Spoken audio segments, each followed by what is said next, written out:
Hello, beginners of violin who probably haven't even started lessons but are doing it because they think that they are going to learn violin without having a lesson. Well, they are right if they are watching this. Now, these are the parts of a violin.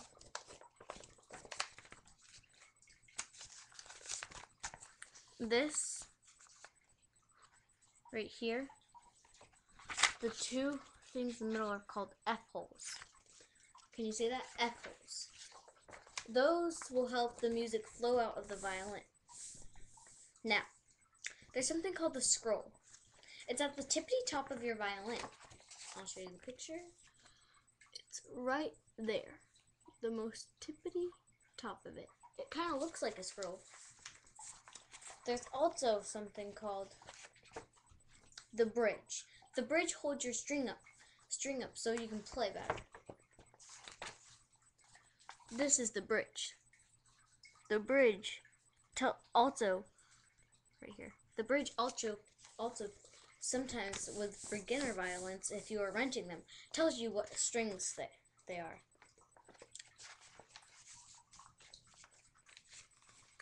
Chin rest. That's right here. That's what your chin lays on. And sometimes you need a rubber band to connect a sponge to the back of your violin. This long thing right here is called the neck. It can also be called the fingerboard because only your fingers are used for plucking on the violin, or only used for plucking on that part of the violin. Now, there's something called the end button. It's right at the end of your violin. If I can get up my violin, I'll show you it.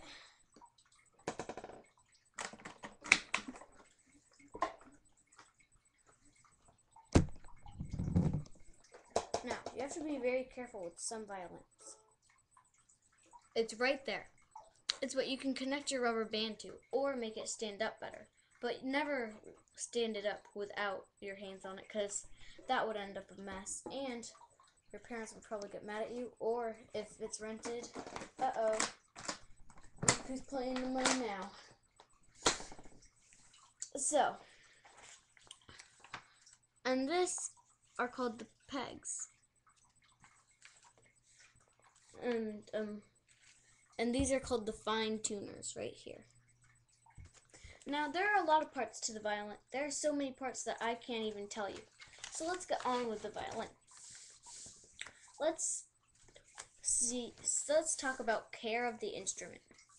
Number 1, handle your instrument or bow and case with care. Instruments and bows are made of thin wood and can break easily. Bumping your instrument either in or out of case may cause it to go out of adjustment. Yes, that is very true. There are many people who may accidentally bang like their violin in its case against the door. Well, you should be more careful about that. I mean, it's okay if it happens once, but try to make it like never happen again because you always have to pay attention of your violin and it's your responsibility. Number 2, keep your instrument clean. Each time you finish playing, use a soft cloth to wipe the rosin dust from your instrument, bow, sticks, and strings. Now, I find that very important. Some people don't. When you are playing with your bow, rosin can fall off. And rosin is something that you put on your bow so you can play. Just listen to this, only if you play with the bow. You always want to wipe off rosin because rosin can damage your instrument very well. Okay, number 3. When you are not using your instrument, always store it in its case. Yes, like say you're leaving for only 1 minute and you were playing the violin and you left it out of its case and your mom said, oh, you have to put your violin back in your case, and you don't, always listen if somebody says put your violin in your case. No matter if you leave for like, no matter if you leave for like 10 seconds. Okay. 4. Before placing your instruments in its case, remove the shoulder rest. No. Please don't do that. No. Don't do that at all. Wait, the shoulder rest? Oh yeah, the shoulder rest. That's a sponge. Sorry about that. I was thinking about the chin rest. So the shoulder rest is a sponge that goes on your shoulder so you're comfortable playing. And if you don't take it off when you put your violin in the case, it could damage your case and the violin. Your violin could just pop out like a weasel. Now, number 5. When your instrument is in the case, keep the case latched securely. Yes. See, if yours zips up, zip it up. See, mine has little latches going. So, try to be, really safe about that. Don't ever leave it open. 6. Never put your method book in your case. Placing a book in the case may cause your instrument to break or go out of adjustment. Yes, that is very true. You never want to put your book in your case because it could cause real damage. A lot, because you never know what happens. Like, sometimes you can put a book in your violin case and it could scratch up your violin. Yeah. 7. Never put 7. Do not expose your instrument to excessive heat or cold. Extreme temperatures may cause your instrument to crack. Yes. Your violin should always be room temperature, or should I say case temperature. Never leave it out for too long, and always leave it out only if you're playing it, because it could cause your instrument to crack very easily. Number 8. Check your bridge often. If not standing straight, ask your teacher to adjust it. Do not adjust it yourself. Yes, do not touch anything yourself at all. Number 9. Do not attempt your own repairs. Just what I said. Only an expert musical instrument repairman has the skill and experience to repair your instrument. Yes. Say your violin is out of tune and you need to practice. Maybe you just tell your teacher and she can either teach you how to tune your violin, or she'll tell you to, or you can get there early and you can tell her that she needs to tune your violin so you can also practice early.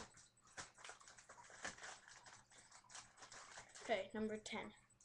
Do not let others play your instrument. Yes, the number 1 rule. Do not let others play your instrument. I don't really have any reason for that, but never do that. Never. Okay? That's just bow grip. Instrument position. You could need this.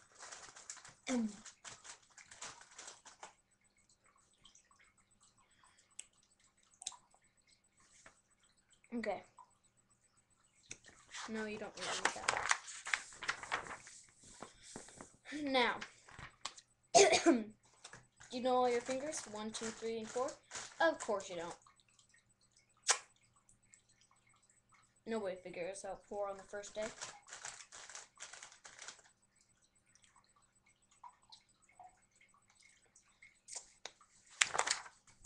So they get all through this.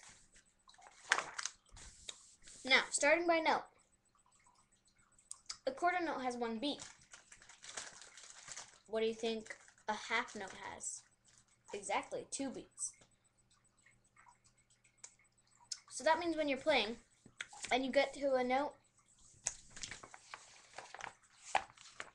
that looks like the bottom one, then that means you're gonna do a long note, which means that you're gonna do it all the way till you get to the end of your bow or to the top of your bow, whatever way you do. Now, the quarter note has one beat. You're only gonna make a short note, not even half into the middle of the bow if you start at the end.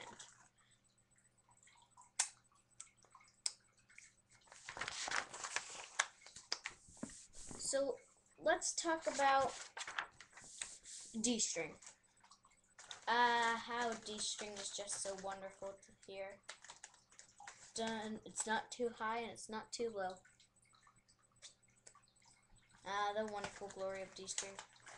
D string, if you look over that way, wait, I forgot it's backwards. If you look over that way, then it's gonna be D string. I mean, if you look over that way and you count 2, then you're gonna get to a D string.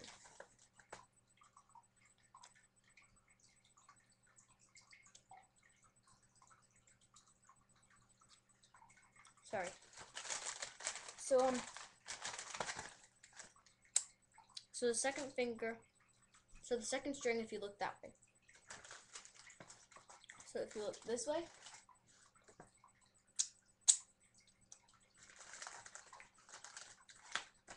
yeah. Let's just say second fattest string. And I will show you what it sounds like. But I'm not going to be using bow because it's too hard to put the rosin on and everything. So, it's this string right here. Oh, there was a rule in there that wasn't in there that I should have mentioned. Never eat while you're going like this. Never do that. That could ruin your violin. Now, D. I'll name all the strings to you. D. I meant G, D, A, E. Exactly 4 strings to play. And they'll never go to a waste.